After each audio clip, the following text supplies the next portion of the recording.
Okay.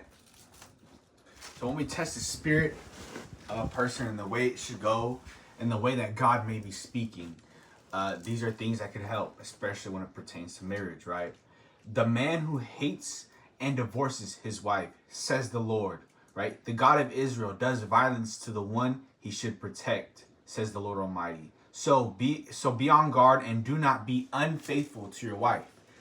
Anything encouraging you, I gotta be careful when I'm saying this, because we could all be deceived. But what I do know, what we do know from the scriptures, is that God is a way, the truth, and the life. There's a way that is also true to God, that is also true to Jesus, that He asks us to be. Even in the New Testament, He gives us new ways of handling our wives or whatever, and when to divorce and this and that.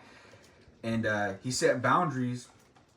And so we could use these things, and it actually says if you divorce your wife, if as a man of God, if you choose to divorce your wife, you do violence to the one you should protect. So sometimes we think, oh, I married the wrong person, I just got to let her go. No, sometimes we have to protect, which the world in general may inflate that and may try to attack that to get her to do the opposite, to maybe get that girl to completely leave or do this or do that, or encourage something that will prevent that person from moving on, or this or that.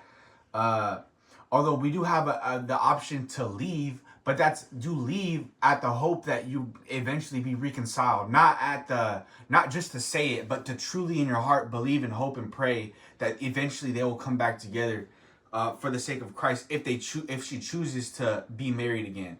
But if not, she's supposed to be devoted to the Lord completely.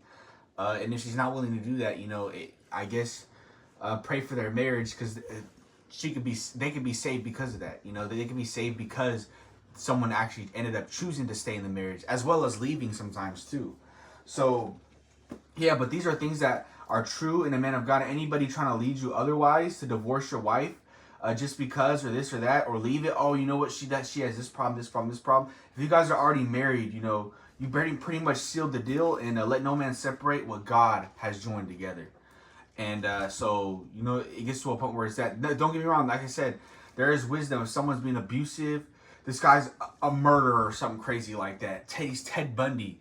Obviously, you probably want to, respect the law of the land, and you want to be safe and be cautious about those things.